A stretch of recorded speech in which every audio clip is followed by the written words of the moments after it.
다니엘 11장 40절부터 45절까지 우리가 함께 읽겠습니다. 마지막 때에 남방왕이 그와 힘을 겨룰 것이나 북방왕이 병거와 마병과 많은 배로 회오리바람처럼 그에게 마주와서 그 여러 나라에 침공하여 물이 넘침같이 지날 것이요 그가 또 영화로운 땅에 들어갈 것이요 많은 나라를 패망하게 할 것이나 오직 에돔과 모압과 암몬 자손의 지도자들은 그의 손에서 벗어나리라. 그가 여러 나라들의 그의 손을 펴리니 애굽 땅도 면하지 못할 것이니 그가 권세로 애굽의 금, 은과 모든 보물을 차지할 것이요 리비아 사람과 구스 사람이 그의 시종이 되리라. 그러나 동북에서부터 소문이 이르러 그를 번민하게 하므로 그가 분노하여 나가서 많은 무리를 다 죽이며 멸망시키고자 할 것이요 그가 장막 궁전을 바다와 영화롭고 거룩한 산 사이에 세울 것이나 그의 종말이 이르리니 도와줄 자가 없으리라. 아마 성경 중에서 가장 난해한 부분이 다니엘서 11장입니다. 이 부분은 아직도 신학적으로 논란의 여지가 있습니다. 다니엘이 그 당시에 지금 천사가 다니엘에게 얘기해 주는 겁니다. 앞으로 375년 동안 있을 일들. 우리가 예수님이 오시기 전 400년간 침묵의 시대가 있었어요. 하나님께서 더 이상 예언자들을 통해서 말씀하지 않았어요. 다니엘 선지자를 마지막으로 하나님은 모든 예언을 더 이상 하지 않고 침묵하셨어요. 그런데 오늘 천사가 다니엘에게 그 예언하는 이 내용이 그 기간 중에 있었던 일들이에요. 그런데 갑자기 오늘 이 40절부터 45절까지는 뜬금없이 상황이 바뀌어요. 어느 상황으로 바뀌냐면 아직도 오지 않은 예수 그리스도의 날, 이 부분은 사실 31절부터 봐야 되는 내용이에요. 근데 30절부터는 지난주에 우리가 살펴봤기 때문에 그 뒷부분에선 갑자기 적그리스도의 이야기가 나오고 있어요. 그런데 이 375년간에 일어날 그 전쟁들 중에 적그리스도의 모형이 보여지고 있다는 것입니다. 우리는 지금 적그리스도가 누군지를 몰라요. 그리고 지금 현재 존재하고 있는지도 몰라요. 우리는 그 시대에 살고 있어요. 바울이 종말의 때에도를 언급하고 있고 또 사도 요한이 계시록을 쓰기도 했습니다. 분명히 적그리스도의 시대는 옵니다. 그리고 적그리스도가 이르면 우리가 이 땅에 존재해서는 안 된다는 겁니다. 우리 교회는 반드시 그 전에 천사장의 나팔 소리와 함께 하늘로 올라가 있어야 된다는 것입니다. 그리고 7년 적그리스도의 시대가 오면서 7년 대환란이 일어납니다. 이 땅에는 이런 홍수나 무슨 지진, 그냥 인재로 일어나는 이런 것들이 아니라 어느 국부적인 지진이 아니라 전 세계적으로 감당할 수 없는 천재가 오는 겁니다. 하나님의 어떤 징치하심에 문제가 발생되는 것입니다. 그래서 우리가 이런 것들을 오늘 통해서 과연 앞으로 나타날 적그리스도는 어떠한 모형인가, 그리고 적그리스도가 나타나는 그 상황이 어떠한가를 보는 겁니다. 성경에 예언된 구약의 모든 예언은 이중성을 가지고 있습니다. 이제 우리가 오늘 본문을 살펴보면서 다시 한번 살펴보겠지만은 성경은 한 번 얘기하고 두 번 말하고 계속해서 거듭해서 같은 내용들을 설명합니다. 다니엘서도 그렇게 구조가 되어 있어요. 앞에 있었던 것을 또 다시 설명을 하고 조금 더 자세히 알 수 있도록. 왜냐하면 우리가 전혀 그러한 지식을 가지고 있지 않은 것을 한꺼번에 큰 것을 딱 얘기하면 알아들을 수가 없죠. 지금같이 무슨 로켓가 날아가는 것이 그 시대의 상상이나 할 수 있겠습니까? 달나라로 가는 그러한 미사일이라든가 이런 것이 전혀 없었잖아요. 그냥 불병거, 불을 뿜는 병거, 이걸 무엇을 얘기를 할 것인가? 그 당시 어떤 것을 분명히 보았지만 표현력이 없는 겁니다. 말이라는 것은 새로 만들어지는 거잖아요. 그죠? 예, 새로운 단어, 시대에 따라서 문화와 문명의 그 발달로 인해서 어떤 새로운 테레비가 생겼으면 그 시대에, 그 전 시대에는 테레비라는 게 없었으니까 테레비라는 말이 없었을 거잖아요. 우리가 그런 걸 감안을 해서 지금 천사는 다니엘에게 앞으로 그 375년 동안 있을 이야기를 언급하고 있습니다. 그래서 오늘 이 부분을 조금 세부적으로 좀 설명할 필요가 있어서 한 절 한 절 살펴보면서 설명을 드리겠습니다. 먼저 이 말씀을 보기 전에 마태복음 24장을 한번 보시죠. 예수님이 하신 말씀입니다. 마태복음 24장 15절 말씀을 봅니다. 그러므로 너희가 선지자 다니엘이 말한 바 멸망에 가증한 것이 거룩한 곳에 선 것을 보거든. 그러고 주석을 달아놨어요. 읽는 자는 깨달을진저. 이건 마태가 주석을 달아놓은 거죠. 이것을 보는 자는 반드시 깨달아야 된다는 것입니다. 그러면 어떻게 해서 깨달을 수 있을까요? 성경의 역사 속에서 깨달아야 되는 것이죠. 이것은 다니엘 11장 우리가 31절을 한번 보시겠습니다. 군대는 그의 편에 서서 성소 곧 견고한 곳을 더럽히며 매일 드리는 제사를 폐하며 멸망하게 하는 가증한 것을 세울 것이며, 이건 안티오쿠스라는 아주 특별한 시리아 왕이 나타나서 이스라엘을 정복하고 이스라엘 성전에 돼지를 제물로 드리는 그 사건을 얘기한 것입니다. 바로 그 자는 적그리스도라는 것입니다. 앞으로 이런 것을 봐서 똑같은 일이 일어난다면 어떻게 될까요? 반드시 예루살렘 성전은 다시 지어진다는 것입니다. 지금 예루살렘 성전이 없어요. 예루살렘 성전에 자기가 들어가서 그 성전을 정말 더럽게 하고 자기 자신이 하나님으로 지칭하고 자기 스스로 높이는 그 자가 앞으로 적그리스도가 될 것이라는 거예요.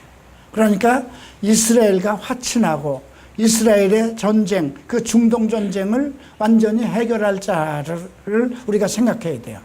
세계 평화를 이루어내는 그러한 능력자, 그런 것을 미리 염두에 둘 것입니다. 자, 또 한 말씀을 우리가 보겠습니다. 다니엘서 10장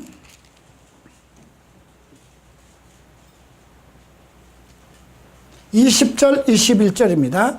그가 이르되 내가 어찌하여 내게 왔는지 내가 아느냐. 이제 내가 돌아가서 바사 군주와 싸우려니와 내가 나간 후에는 헬라의 군주가 이를 것이니라. 오직 내가 먼저 진리의 글에 기록된 것으로 내게 보이리라. 나를 도와서 그들에 대항할 자는 너희의 군주 미카엘 뿐이라. 세 군주가 나옵니다. 하나는 바사 군주고 하나는 헬라 군주고 하나는 너희의 군주 미카엘이죠. 흥미로운 것은 바사라는 것은 페르시아 왕을 얘기하는 겁니다. 그러면 헬라의 군주는 누굴까요? 헬라 왕을 얘기합니다. 다 지금 역사적으로 다 없어졌어요. 그러나 그 뿌리는 남아있는 겁니다. 우리가 조선시대는 없어지고 고려시대도 없고 다 과거에 우리 민족이 세웠던 그 나라는 없어졌어도 우리 민족은 남아있는 거고 우리나라는 남아있는 것입니다. 그래서 그럼 바사 군주는 어디를 얘기하는 거냐? 지금의 이란으로 봐야 됩니다. 그럼 헬라 군주는 어떻게 봐야 되느냐? 유럽을 일으킨 사람입니다. 헬라를 일으킨 알렉산더 대왕이 그 유럽 전 일대를 제패했습니다. 그래서 유럽이라고 하면 이제 유럽 연합제국을 우리가 생각해야 되는 거죠. 그런데 너희 군주 미카엘이라는 건 이건 그 나라 이름이 아닙니다. 그죠? 다 하나의 나라의 뿌리를 이야기하고 있는데 너희 군주는 미카엘, 이미 진리의 글에 기록된 것을 너희에게 보이리니 너희를 도와서 그들을 대항할 자는 너희 군주 미카엘 뿐이다. 이걸 어떻게 봐야 될까요? 지금 오늘날 우리에게 가장 위협되고 하고 있는 것이 무엇일까요? 첫 번째는 요즘 IS라는 말이 많이 들어오고 이슬람입니다. 이란과 그 중동의 이슬람 국가를 통해서 전 세계가 이슬람화하는, 우리나라까지도 지금 할랄 식품이니 뭐니 이런 것이 도입되고 있죠. 이슬람 때문에 지금 많은 교회가 걱정을 하고 있습니다. 두 번째는 무엇일까요? 자유문명입니다. 그 중에 크게 역사하고 있는 것이 동성애입니다. 자유문화, 인권, 이것이 헬라니즘을 바탕으로 해서 생긴 것입니다. 헬라 정책을 알렉산더가 그 대왕이 되면서 전 세계를 헬라화하기 시작했어요. 언어를 바꿨고요. 모든 철학과 사상을 보급했고요. 그리고 이제 로마 시대로 넘어가면서 이제 인권 문제가, 개인의 어떤 인권 문제가 되기 시작했어요. 그래서 민주주의라는 것이 시작되기 시작한 겁니다. 그런 사상 속에서 우리가 생각해 봐야 될 건 오직 너희를 지킬 도와주고 우리를 도와서 그들을 대항할 사람은 너희의 군주, 우리의 머리 미카엘, 천사를 얘기하죠. 어떤 게 누가 천사가 될까요? 성경에서는 모세도 천사라고 언급하고 있습니다. 그죠? 오직 예수 그리스도를 믿고 진리의, 성경에 기록되어 있는 진리의 성경의 말씀을 따르고 순종하는 교회를 얘기하는 것이라고 저는 생각합니다. 우리가 이런 것을 먼저 염두에 두고 이 11장을 점검해야 될 것입니다. 자, 1절과 2절은 메대와 바사, 다리오 왕과 고레스 왕의 시대를 얘기하고 있습니다. 그러니까 바벨론의 시작은 이제 이스라엘을 멸망시키고 다 포로로 데려왔고, 이제 그 중에 그 궁중 그 왕들의 친족이었던 다니엘과 세 친구들이 다 잡혀와서 궁중의 하나의 박사로서 헌신하게 되었죠. 그래서 특별히 어떤 그 꿈에 나타나는 일들을 해석할 수 있는 지혜를 하나님이 주셔서 다니엘은 바벨론의 총리에까지 등극하는 그러한 그 큰 은혜를 입었습니다. 그러나 바벨론 왕국은 멸망을 당하고 그 다음에 그 나라가 둘로 나누어졌는데 메대와 바사입니다. 메대는 다리오 왕이고요. 바사는 고레스입니다. 즉 바사는 페르시아 왕이 될 것이고요. 지금의 이란으로 보면 되는데, 그 메대와 바사를 칭할 때 앞에서 그 곰의 다리가 한쪽이 들렸다는 표현이 있었죠. 그 표현은 한쪽의 그 비중이 서로 같지 않아서 한 사람이 결국은 그 고레스가 득세할 것을 언급한 것이라 우리가 봐야 될 것입니다. 자, 그리고 3절과 4절은 헬라 시대의 알렉산더 대왕에 대해서 언급하고 있고요. 5절부터 35절까지는 130년 동안의 남방과 북방 국가, 즉 남방 국가는 무조건 애굽으로 보면 됩니다. 이집트로 보면 되고요. 북방 국가는 시리아로 보면 됩니다. 시리아와 이집트의 전쟁입니다. 130년 동안 이어졌습니다. 그리고 36절부터 45절까지는 적그리스도의 시대와 예수 그리스도의 그 오신 그리스도의 시대의 도래에 대해서 언급되어 있습니다. 자, 1절을 보겠습니다. 내가 또 메대 사람 다리오 원년에 일어나 그를 도와서 그를 강하게 한 일이 있느니라, 이렇게 언급되어 있습니다. 다리오에 대해서 다니엘서는 여러 번 언급되었습니다. 우리가 한번 5장을 보겠는데요. 5장 30절에 그날 밤에 갈대아 왕 벨사살이 죽음을 당하였고 메대 사람 다리오가 나라를 얻었는데 그때의 다리오는 62세였더라. 자, 그래서 이제 5장 30절 이후부터는 그 바벨론이 멸망한 후에 다리오가 메대라는 그 국가를 세운 것이 언급되어 있죠. 또 6장 1절도 언급되고요. 다리오가 이제 왕이 돼서 고관 120명을 세워서 전국을 통치하게 됐던 내용이 기록되어 있습니다. 9장 1절도 보시겠습니다. 9장 1절에 보면 메대 족속 아수로의 아들 다리오가 갈대아 나라 왕으로 세움을 받던 첫 때, 그러니까 왜 다리오 왕 같은 왕이냐? 아닙니다. 그 계속 이어지는 왕들, 애굽은 바로라고 그러고 그 메대 왕들은 다리오라고 칭합니다. 예, 그리고 이제 그 나중에 나오는 이 시리아 왕국은 이제 셀루쿠스 또는 안티오쿠스 이렇게 그 1세, 2세, 3세 이렇게 이어집니다. 자, 그런데 여기에 보면은 9장 1절에서 보면 그 메대 족속 아수르의 아들 다리오가 갈대아 나라 왕으로 세움을 받던 첫 해 그 통치 원년에 나 다니엘이 책을 통하여 여호와께서 말씀으로 선지자 예레미야에게 알려주신 그 연수를 깨달았느니 그 예루살렘의 황폐함이 70년 만에 그치리라 하신 것이라. 자, 이 말씀들을 우리가 보고 생각해야 되는 것은 오늘 11장 1절에서 내가 또 메대 사람 다리오 원년에 일어나 그를 도와서 그를 강하게 한 일이 있다. 이 메대 왕 다리오와 또 그 바사를 일으킨 고레스 왕에게 하나님께서 천사를 통해서 그에게 힘을 주어서 그가 집권하고 그가 통치할 수 있는 그런 능력과 지혜를 주셨다는 것입니다. 어떻게 보면 우리가 하나님의 사람들에게만 하나님의 천사들이 임하고 지혜를 주지 않을 것인가 이렇게 생각을 하는데 다니엘서를 보면 그렇지 않았습니다. 그죠? 하나님을 믿지 않는 사람들에게 그 천사를 동원시켜서 그들을 돕고 그들이 집권할 수 있도록 정치를 할 수 있도록 그렇게 도왔다는 것입니다. 그래서 이 말은 무엇이냐면 만약에 내가 하나님의 천사를 보내서 천사는 구원받을 백성들을 위해서 보내심을 받았다고 그랬습니다. 우리가 히브리서에서 그렇게 정해요. 천사는 구원받을 백성들을 위해서 보낸 사람들이죠. 하나님의 영들이죠. 내가 만약에 하나님의 천사들의 어떤 도움이 없었으면 물론 그것은 하나님의 신적 작정과 예정 속에 있기 때문에 나뿐이 아니라 여러분들도 마찬가지예요. 예수를 믿을 수 없었다는 것이죠. 그러니까 여러분들이 어떻게 내가 해야 이미 내가 예수를 믿기까지는 하나님의 그의 천사를 보내서 구원받을 자들을 섬겨주었기 때문에 내가 예수를 믿게 된 것이고 내가 변화를 받은 것은 또 그의 부리는 종들, 그의 천사들을 통해서 말씀과 성령과 어떤 은혜를 입히고 사랑으로 보살폈기 때문에 사람이 변하는 과정이 발생될 수 있다는 것입니다.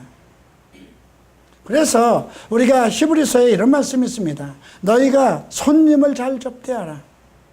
손님을 잘 접대함으로 천사를 만난 사람들이 있다고 기록되었습니다. 우리가 외국에서 누가 오든가 하나님의 말씀을 선포하러 온다든가 나에게 어떤 특별한 관계를 가지고 다가오는 사람이 있을 때 우리는 최선을 다해야 될 것입니다. 그가 나를 깨우치기 위해서, 나를 돕기 위해서, 나에게 어떤 힘을 주기 위해서 하나님께서 보내신 천사일 수도 있기 때문입니다. 자, 이제 그래서 여러분들이 믿음 생활 속에서 항상 생각해야 할 것은 하나님은 항상 어떤 상황 속에서도 나를 도울 준비가 되어 있고 항상 그의 부리는 천사를 통해서 나를 섬기고 온전케 할 그런 은혜와 사랑의 마음을 가지고 계시다는 것을 이해할 필요가 있습니다. 이제 2절을 봅니다. 이제 내가 참된 것을 내게 보이리라. 보라, 바사에서 또 새 왕이 일어날 것이요 그 후에 넷째는 그들보다 심히 부요할 것이며 그가 부요함으로 강하여진 후에는 모든 사람을 충동하여 헬라 왕국을 칠 것이며 지금 여기서 나는 것은 메대와 바사 왕국이 이제 끝나고 이제 넷으로 나라가 나누어질 것을 언급하고 있습니다. 그래서 이제 캄비세스 2세 또 뭐 세르쿠스 또 그 다리 또 뭐 이제 이름들이 아주 복잡하네요. 그세르구쿠스, 히스타스페스 이런 왕들이 이제 등장하기 시작합니다. 그래서 그들이 네 사람의 통치자로 인해서 이제 메대와 바사가 다스렸던 나라들이 이제 나누어서 지는 것을 알 수가 있고요. 아직 지금 이 다니엘에게 이 말을 할 때는 아직 그 시대가 아직 이루어지지 않은 그런 때예요. 다리오와 지금 고레스가 지배하던 그 시대에 이런 예언을 한 것입니다. 이제 3절을 봅니다. 장차 한 능력이 있는 왕이 일어나서 이는 이제 네 나라를 전부 다 멸망시키고 이제 그 헬라 제국을 일으킨 알렉산더 대왕을 얘기하는 것이죠. 능력 있는 왕이 일어나서 큰 권세로 다스리며 자기 마음대로 하리라. 젊은 나이에 전 세계를 통치합니다. 더 이상 침략해서 빼앗을 나라가 없어서 울었다고 그러죠. 그런데 이 사람이 어떤 다른 것으로 적군에게 죽은 것도 아니고 그 알코올 중독자였다고 합니다. 그래서 결국은 젊어서 요절을 하고 말죠. 그것이 4절에 나옵니다. 그가 강성할 때에 그의 나라가 갈라져서 천하 사방으로 나일 것이나 그의 자손에게도 돌아가지 아니할 것이요 자기가 주장하던 권세대로도 되지 아니하니 이는 그 나라가 뽑혀서 그 외에 다른 사람에게 돌아가리라. 헬라 정책을 써서 전 세계를 하나의 자기가 다스리는 하나의 헬라 제국을 만들려고 했는데 결국은 요절하는 바람에 이제 자기 자손에게 돌아가지도 않고 그리고 자기 마음대로 자기가 계획했던 대로 왕국이 진행되지도 않고 네 나라로 이제 바뀌어가는 것을 볼 수가 있습니다. 그래서 이제 4절을 보면 네 나라는 이제 마게도냐 지역은 카산더 장군이 차지하게 되고요. 소아시아는 리시마쿠스라는 장군이 할당을 받습니다. 그리고 시리아 지역은 셀레쿠스라는 그 장군이 이어받게 되고요. 애굽은 톨레미가 담당을 하게 됩니다. 이러한 역사적인 이름이나 이런 것은 여러분들이 특별하게 알아두고 암송해야 될 부분은 없습니다. 자, 5절을 봅니다. 이때부터 남방왕들이라는 호칭이 나옵니다. 남방왕은 톨레미가 지배하는 애굽이라고 보시면 됩니다. 남방왕들은 강할 것이나 그의 군주들 중 하나는 그보다 강하여 권세를 떨치리니 그의 권세가 심히 클 것이요. 그러니까 애굽왕 중에 아주 특별한 왕이 하나 나타난다는 것이죠. 그 후에 그들이 서로 단합하리니 남방왕의 딸이 북방왕에게 가서 화친하리라. 남방왕과 북방왕은 이제 전쟁이 일어나는 거죠. 예. 그런데 그 서로 전쟁 중에 서로 정략 결혼을 하게 됩니다. 그래서 남방왕이 딸을 그 북방왕, 시리아 왕에게 줘서 정략 결혼을 하게 되고요. 그러나 그 공주의 힘이 쇠하고 그 왕은 서지도 못하고 권세가 없어질 뿐 아니라 그 공주와 그를 데려온 자와 그를 낳은 자와 그때 도와주던 자가 다 버림을 당하리라. 그러니까 에집트에 공주를 주었지만 그래서 어떻게 화친을 하고 그 화친을 하는 건 뭐예요? 무엇인가 자기 딸을 거기에 왕으로 삼게 해서 그 나라를 간접적으로 지배하려고 하는 것이잖아요. 근데 결국은 그 계획대로 되지 않았다는 것입니다. 자, 이제 7절을 봅니다. 그런데 문제는 그 공주의 본족에게서 난 자 중에 한 사람이 왕위를 이어 권세를 받아 북방왕의 군대를 치러 와서 그 성에 들어가서 그들을 쳐서 이기고 그 신들과 부어 만든 우상들과 신과 금의 아름다운 그릇들과 다 노력하여 애굽으로 가져갈 것이요 몇 해 동안 그가 북방왕을 치지 아니하리라. 이제 공주의 딸 중이죠. 그러니까 공주의 본족에서 났다는 것을 어떻게 우리가 생각해야 될까요? 결국은 그 이집트의 왕족이라고 봐야 되겠죠. 그래서 결국은 이제 이집트와 시리아가 전쟁을 하는데 엄청난 그 무기들을 가지고 전쟁을 합니다. 그때 이집트에서 동원한 보병이 7만이고 기병이 5천이고 코끼리가 73마리라고 합니다. 그리고 시리아에서는 보병이 6,200명이고 기병이 6천이고 코끼리가 102마리가 동원됐다고 합니다. 그래서 계속해서 지금 시리아 왕들의 왕과 형제들이 계속해서 이제 이집트와 이렇게 시리아와 전쟁이 일어나는 것을 볼 수가 있고요. 이 내용이 10절까지 이어집니다. 그래서 결국 아무 소득 없이 9절에 보면 북방왕이 남방왕의 왕국으로 쳐들어갈 것이나 자기 본국으로 물러나리라. 계속 싸움을 하지만 어떤 소득 없이 끝나고 마는 것입니다. 10절부터 이제 우리가 15절까지 살펴봤고요. 16절부터 이제 특별한 내용이 나옵니다. 우리가 16절을 한번 보죠. 예.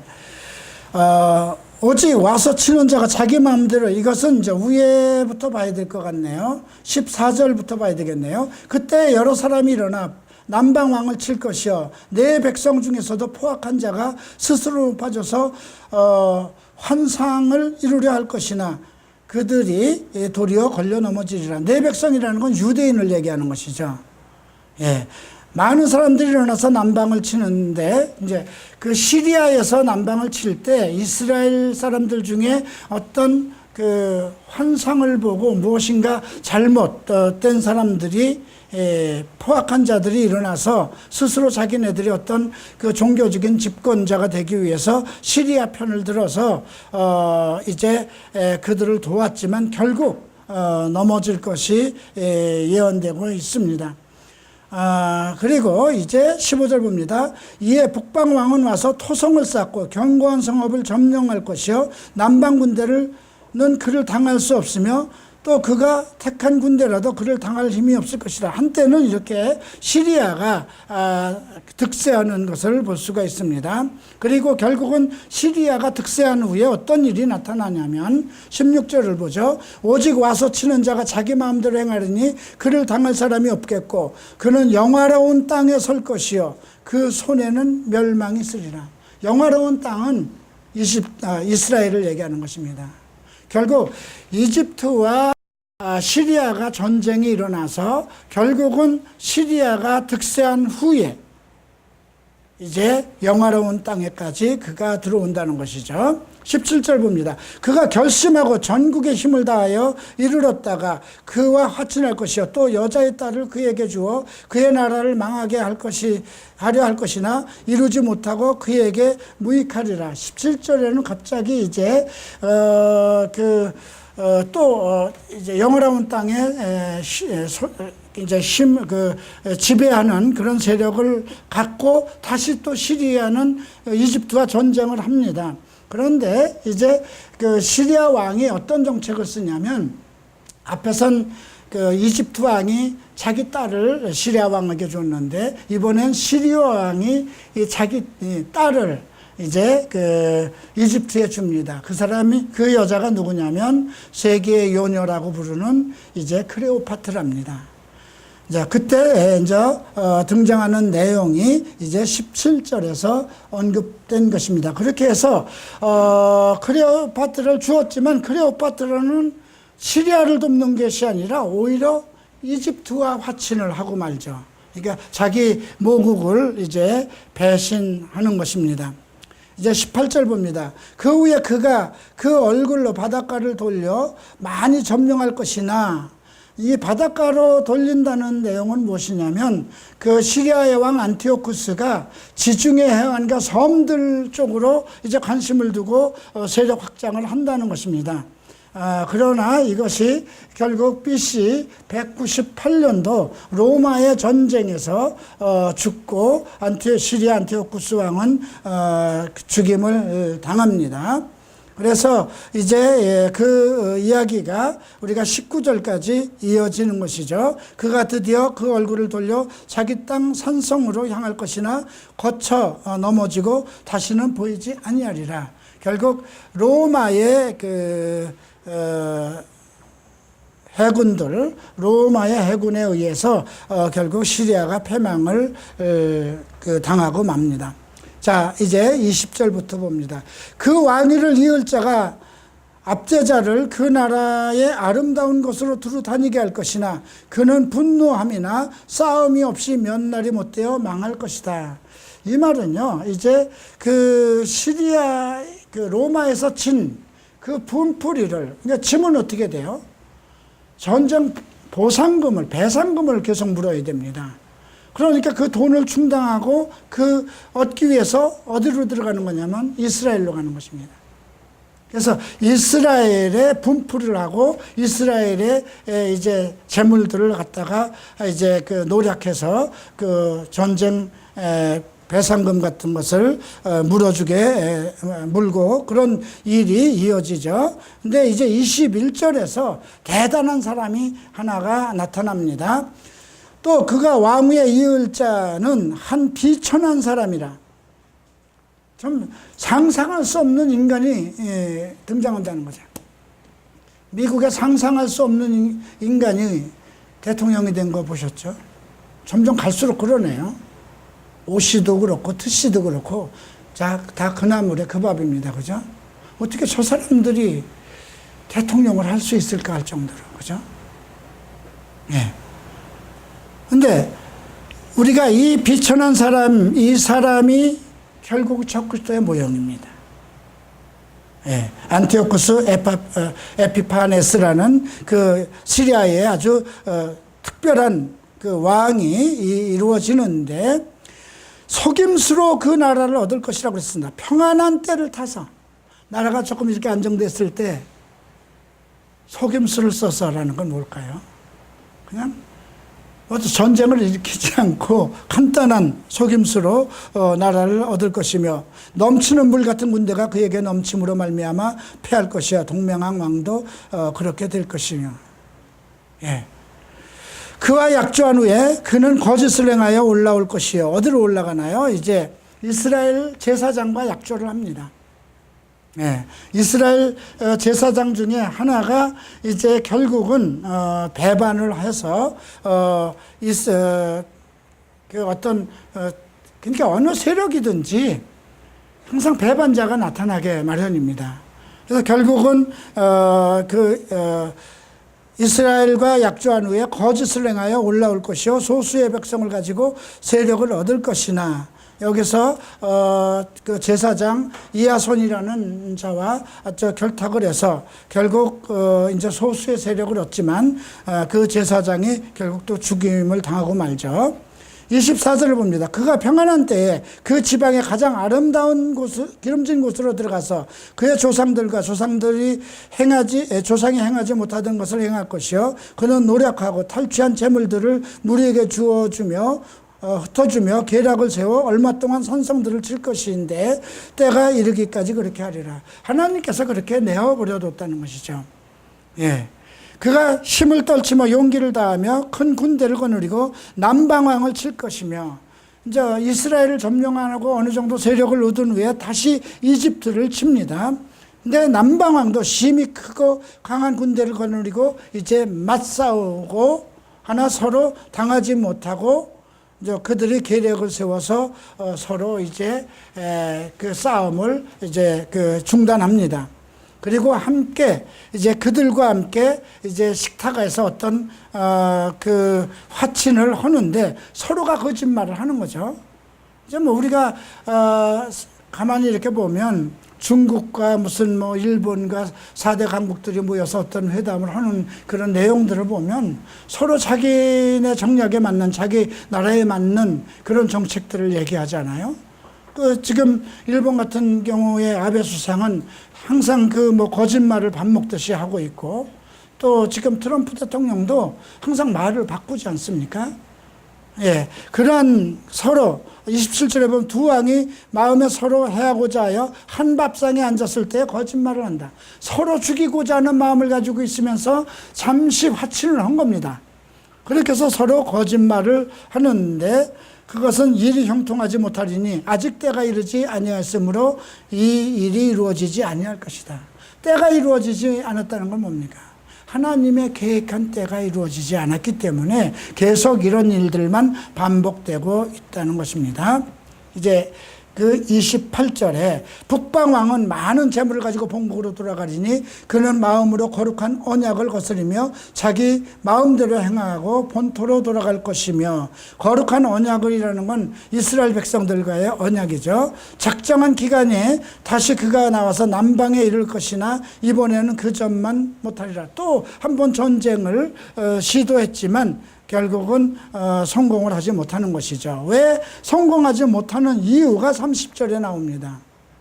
이는 기띔의 배들이 이르러 그를 칠 것입니다. 기띔은 영국을 얘기하는 겁니다. 그리고 유럽으로 봐야 되겠죠. 또 하나 기띔의 세력은 오늘날 미국으로까지 우리가 생각해 봐야 됩니다. 네. 기띔의 배들이 이르러 그들을 칠 것이나 그가 낙심하고 돌아가면서 맺은 거룩한 언약에 분노하여 그 자기 땅으로 돌아가서는 맺은 거룩한 언약을 배반하는 자들을 살필 것이며, 이 거룩한 언약이 나오는 건 이스라엘과의 언약을 얘기하는 것입니다. 그리고 다시 그 화풀이를 이스라엘 백성들, 거룩한 언약을 배반한 자들이니까 제사장 위치에 있는 자들과 이제 그 전쟁, 그들을 살피고 이제 그들을 압박하는 것이죠. 군대는 그의 편에 서서, 그러니까 시리아 군대를 얘기하는 것이죠. 성소 곧 건교한 것을 더럽히며 매일 드리는 제사를 폐하며 멸망하게 하는 가증한 것을 세울 것이며, 군대로 제압하는 것입니다.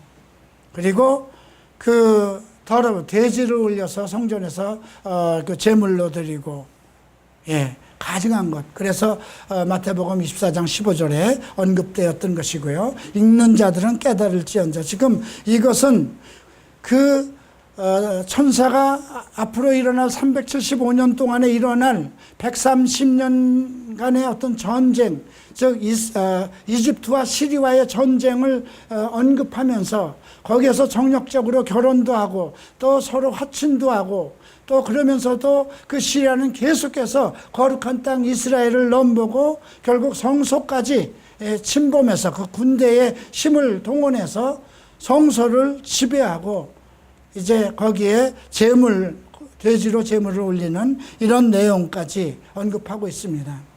그런데 이거는 그때의 상황이 그대로 역사적으로 일어났던 것인데요. 그런데 예수님은 읽는 자는 깨달을지언정 했다는 것이죠. 앞으로 장차 일어날 그 적글도의 모형을 그대로 언급한 겁니다. 그러면 상황은 어떻게 될까요? 비슷합니다. 아직도 이집트도 살아있고 시리아도 계속 지금 전쟁이 일어나고 있잖아요. 그죠? 이집트는 나름대로 어떤 그 미국과 함께 어떤 그래도 기독교인들을 보호하는 그런 정책을 쓰고 있습니다. 시리아는 지금 이슬람을 중심으로 해서 엄청난 계속해서 이스라엘을 공격하고 미국과 대적하는 그런 관계를 이루죠. 그래서 우리가 여기서 31절에서 30절에서 기띔의 배들이라는 것을 우리가 미국의 세력이라고 지금 시대로 이것을 인용해서 가져온다면, 지금 상황으로 우리가 생각을 한다면 그렇게 생각해 볼 필요가 있다는 것입니다.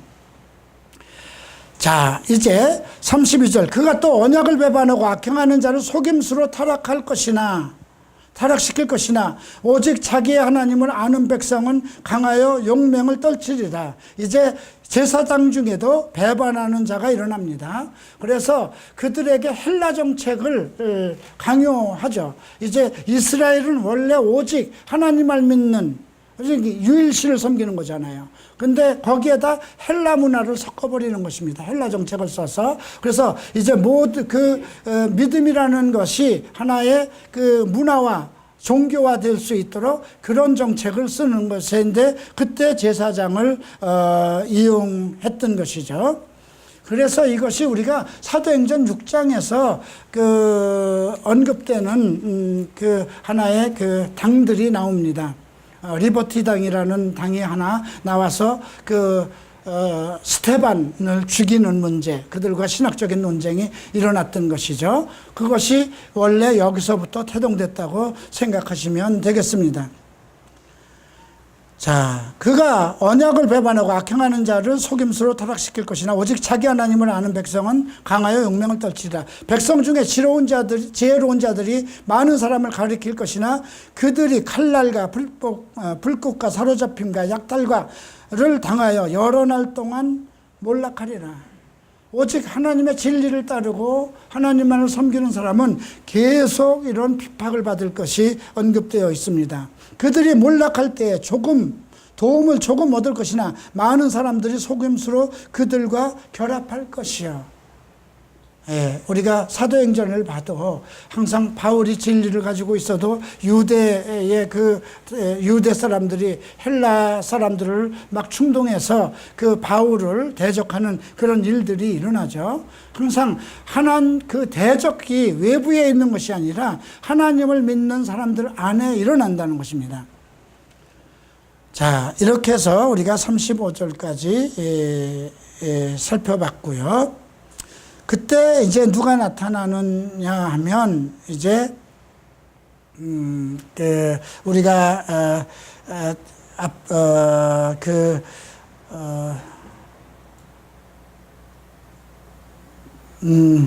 하누카라는 축제, 즉 수전절이라는, 우리 성경은 수전절로 되어 있습니다. 유다의 마띠디아와 그의 아들 마카비가 이제 시리아와 전쟁을 일으켜서 그 성전을 다시 찾습니다. 그래서 7일 동안 정결 의식을 하는 것, 그게 이제 수전절로 나오고 하누카라는 8일 동안의 축제가 되는데, 공교롭게로 그날이 지금 우리가 섬기고 있는 성탄절 12월 25일입니다. 그래서 그 이야기가 아까 우리가 살펴봤던 그 35절에서 이제 언급된 이야기들이고요. 이제 36절부터 봅니다. 그 왕은 자기의 마음대로 행하여 스스로 높여 모든 신보다 크다 하고 비상한 말로 신들의 신을 대적하며 형통하기를 분노하심이 그칠 때까지 하리니 이는 그의 작정된 일이 이미 이룰 것이라. 이건 안티오크 에피파네스 왕의, 그 시리아 왕의 그 성전에서 행했던 그가 비상한 말이라는 건 무엇일까요?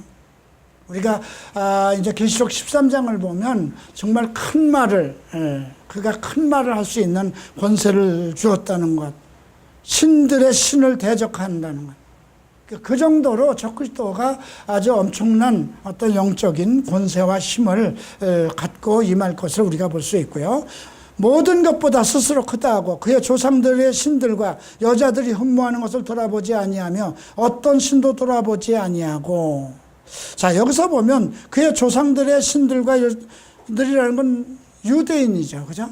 그리고 여자들이 흠모하는 것, 여자들이 흠모하는 것은 창세기 13장에서 우리가 하와가 하나님한테 정죄를 받을 때 너는 이제 그 뱀의 머리를 붓을 아들을 낳을 것, 후손을 낳을 것이라고 예언을 받습니다. 그래서 이스라엘 여인들은 누구나 메시아를 낳을 소망을 가지고 있습니다. 그런데 이런 것을 좌절시키는 거죠. 조상들의 신, 열조의 신 하나님을 섬기지도 못하게 하고 메시아의 꿈을 갖지 못하게 하는 것이죠. 그 대신에 강한 신을 공경할 것, 세력의 신이라고 되어 있는데요. 이 강한 신은 무엇일까요? 또 그 조상들이 알지 못하던 신에게 금은 보석과 보물을 들여 공경할 것이며 그는 이방신의 힘을 입어 크고 견고한 상승들을 점령할 것이요 무릇 그를 안다 하는 자에게는 영광을 더하여 여러 백성을 다스리게도 하며 그에게 뇌물을 받고 땅을 나누어 줄 것이다.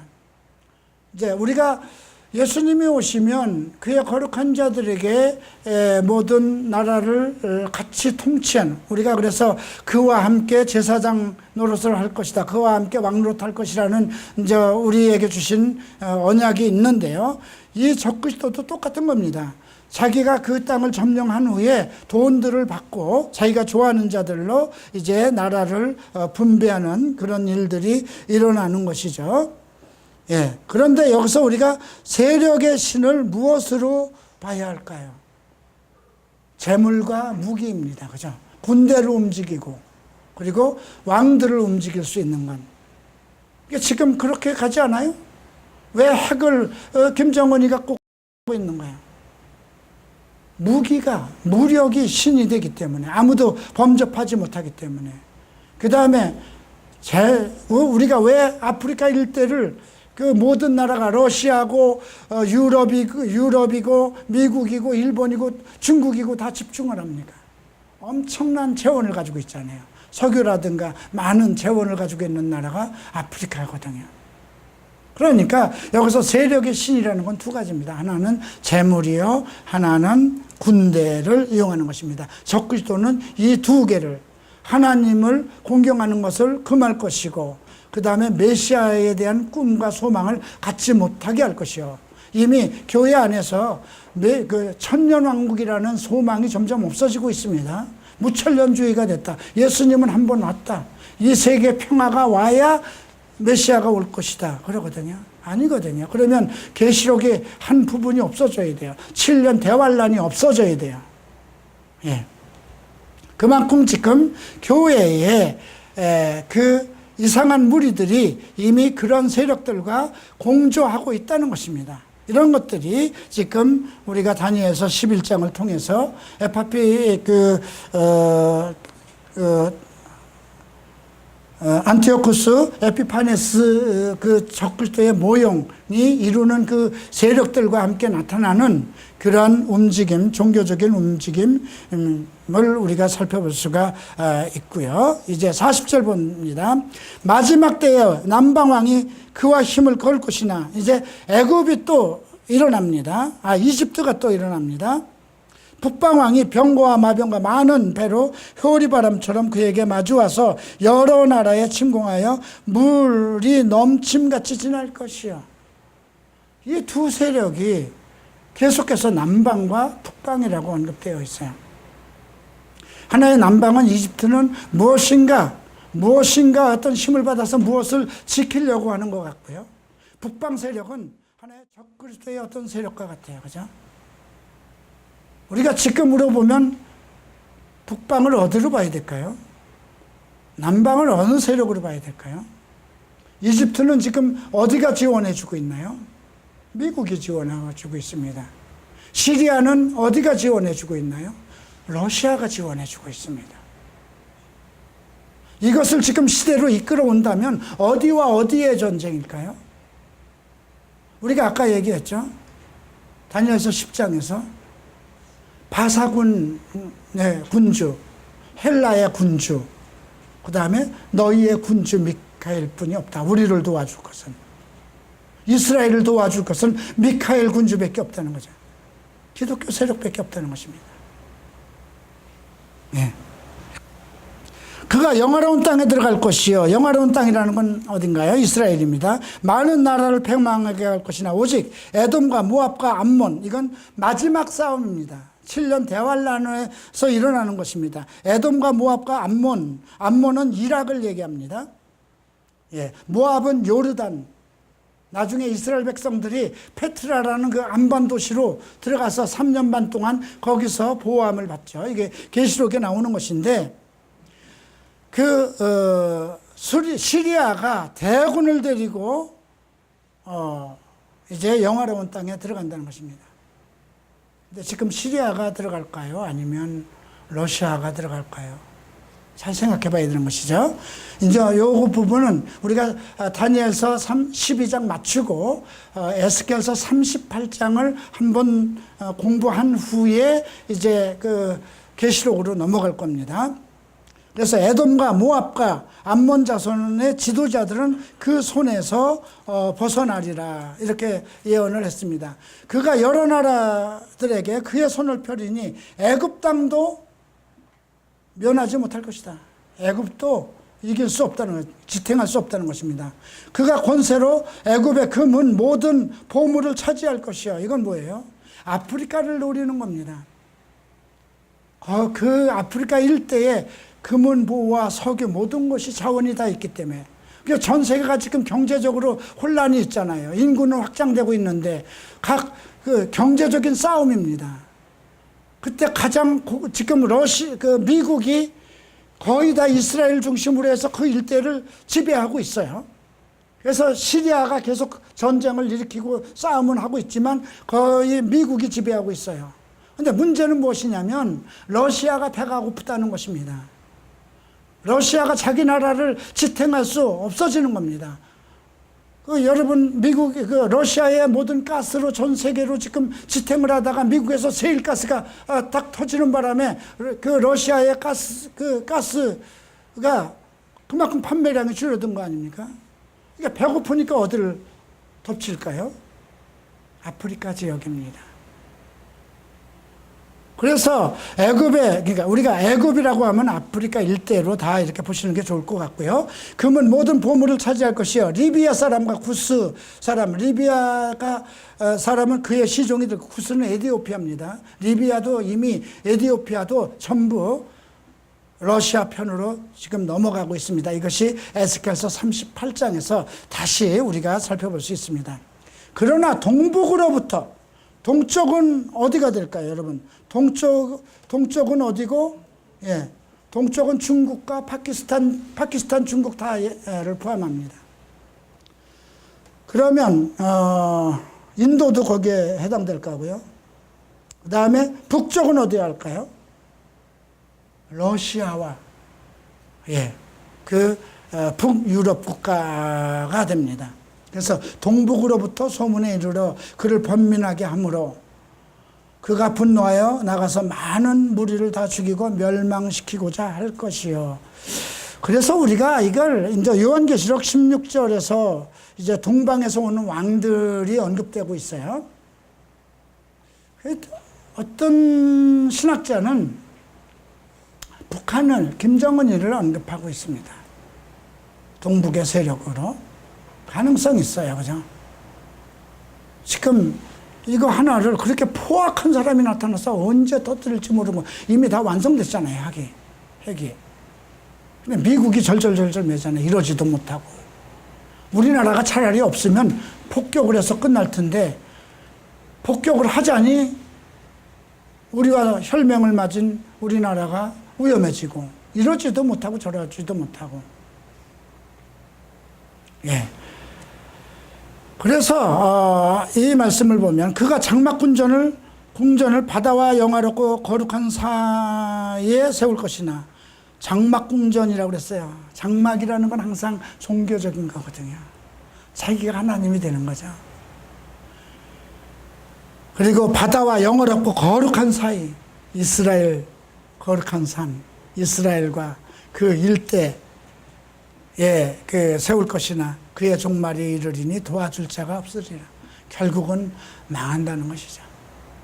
이것이 그 당시로부터 375년 동안 일어난 일이고 이미 역사적으로 끝난 일인데 우리는 역사를 배우는 게 아니라는 것입니다.